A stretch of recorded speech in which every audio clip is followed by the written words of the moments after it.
This is the Just Live podcast with Dan and Suzie Potter, episode 94. How do I have peace? Well, we need to live in peace, not in pieces. Welcome to part 5. We begin in 22 seconds.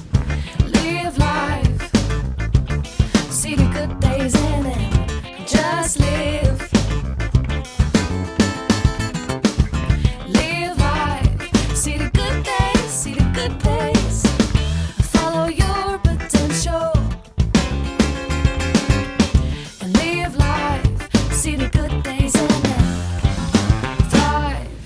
Your life is a remarkable story, an adventure that only you can create. We exist to motivate and equip you to live fully alive. Welcome in. This is Living in Peace, Not in Pieces, part 5. Part 5. So each of the parts is an acronym for the word peace. So P-E-A-C-E. So P is perspective. Up or down. Not down. 2 is examine your pieces. What's causing you not to have peace? The A is ask. What is true? And C is center on now. So it's being now focused in the last episode. If you haven't heard any of these episodes so far, just go back to the previous episodes and just recap on them. And number 5, this is the one we're focusing on today. Embrace action. Embrace action. Embrace it. So it's be action oriented. If These you want to have peace, These podcasts are not just so you will know what to do. It's so you will take go action. and do it. Go and do it. Right. So you will know the truth, and the truth will set you free if you do it. Put these things into practice. Jesus said often, don't just know the truth, actually live the truth and go for it.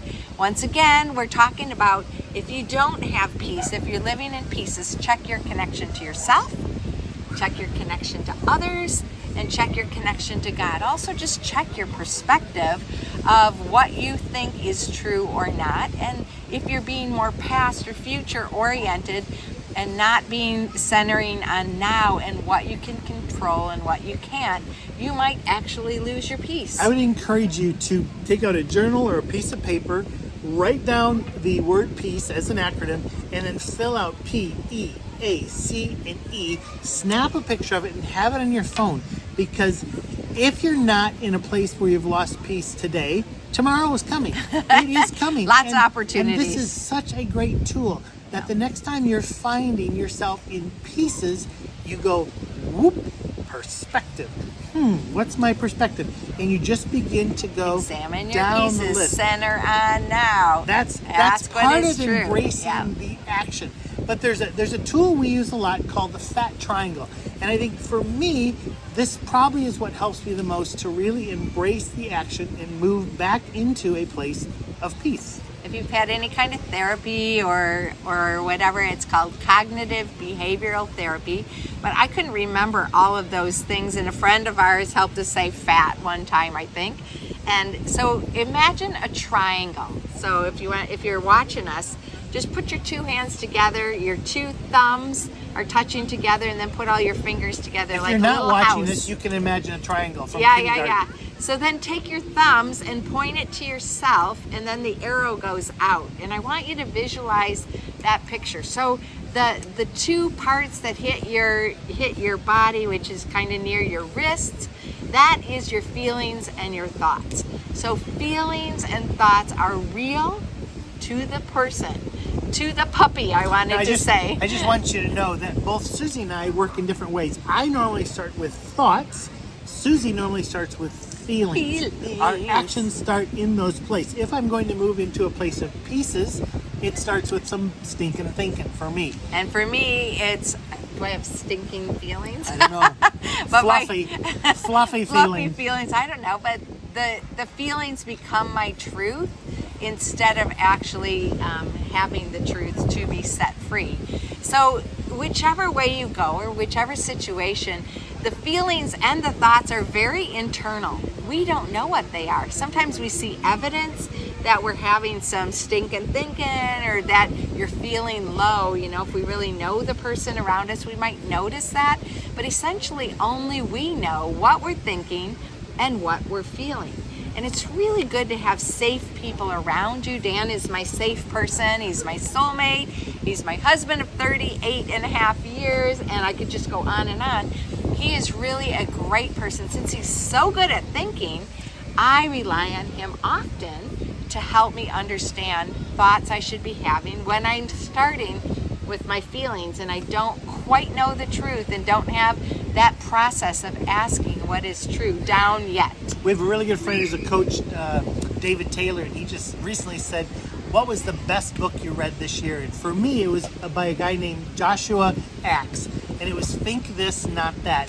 And the ability to actually say, I choose to think something different. I replace that thought with a new thought. And I think we have to do that if we're going to act towards the place of peace. We have to oftentimes replace the thought.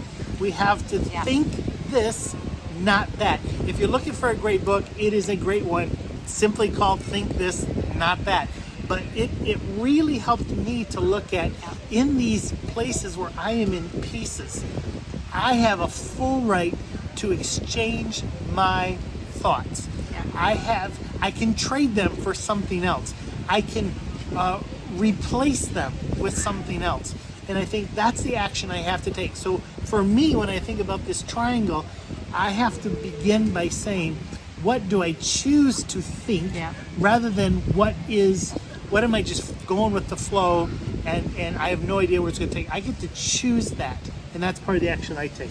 Yeah, so the feelings. We actually have a pillowcase that's the feeling wheel on our couch at home because, if we're not quite sure, we look on this chart and we try to identify. In the circle are the main core feelings. I am happy, I am sad, I'm afraid. It's all I of thought those. that's all there were, but there are many more. And then there's two more levels of words. So oftentimes we take that and we look on the whole pillowcase or on our fat triangle diagram that we have on our phone, and we try to help each other understand where the feelings are. And identify it. Identify the feelings and say them, and maybe you know where those feelings came from, and if those are true feelings or not. But then you have to have some thoughts about it. There's a couple different kinds of thoughts. I just wanted to say also with the feelings, that feelings are meant to be felt. They were created to be felt, but also within that, you can learn to control them. You don't have to just go off in a different direction. And that's where you stop long enough to identify, here is the feeling I'm having, and that is why I'm feeling this restlessness or stress or lack of peace. Yeah, and I love what you said. Feelings are not, they're neutral. They're indicators of what's going on. So it's really important to check what's going on in the feeling sector of your life. But then you need to think about it. And what kind of thoughts could you have? As Dan was saying in this book, I love the way Josh Axe describes it. It's like two different kinds of thoughts. It's thinking this or that. It can be a limiting belief or it can be an empowering truth. And whether you're thinking about the limiting belief, it's going to take you down, down, down, down, down. It's going to spiral you, and it's not going to empower you anyway. It's going to really stop you and cause you to be stuck. We have a book that Dan's writing right now. Can't wait for it to come out. And it's the story of stuck. There are some four main basement mentalities. What are they? I'm not enough. I don't belong. I can't. I'm worthless. So if you have any of those thoughts connected to your feelings, those are most probably limiting beliefs. But don't think that, think this, the empowering truth, and allow your perspective to grow. What could be the empowering truth, the flip side of those basement beliefs? I am enough. It isn't a prideful thing, but I am enough. Yeah. Now, I'm not enough to fly, but I am enough to buy a ticket on an airplane, So I can. There are things I actually can do. I belong. There are places I actually do belong. I may not belong there, that they've just kicked me out for some reason. Okay, I don't belong there, but I do belong other places. And worth, definitely. definitely I am worth. I am loved, I am valued, Yeah. I am saved. Very true. And the A of the fat triangle. So if you imagine yourself in Egypt, you're looking at the Great Pyramid. Wait a second. So don't think that. Don't think those basement ones. Think the high ones, okay? Yeah. All right, go ahead. So imagine a pyramid in Egypt.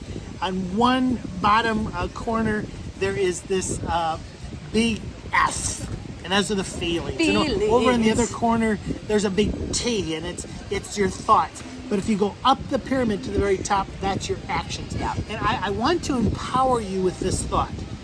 You always get to choose your actions. This is true. No one else chooses your actions. Now, you may do it because you've always done it. You may have to do it because your mother did that, or your father did that, or your teacher told you to do that. That's fine. But in the end, you always choose your actions. So in the process of being in peace or pieces, if it takes you to a place of action, you have to say, I have chosen this action.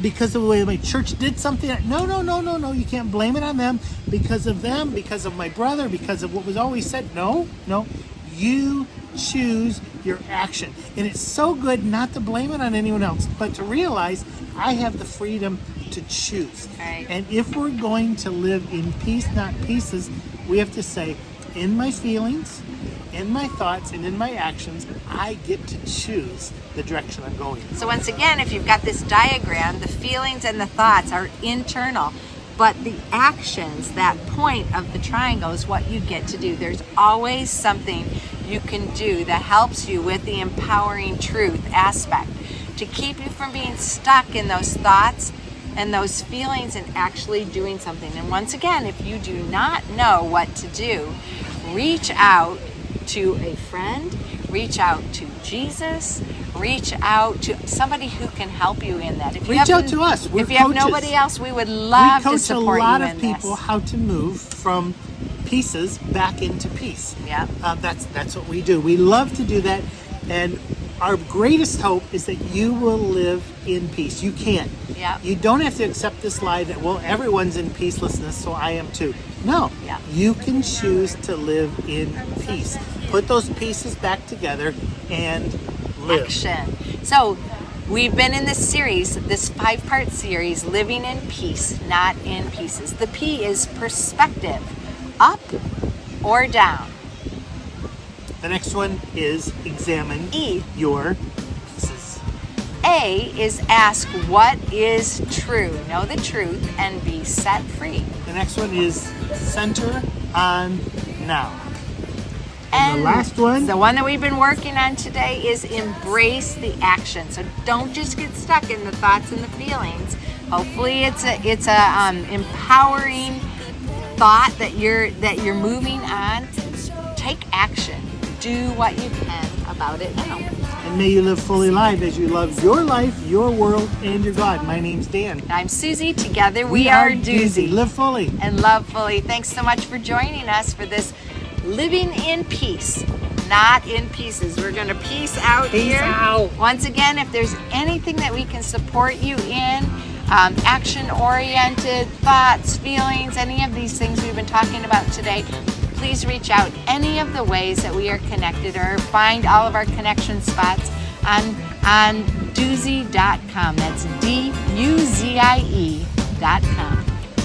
Peace.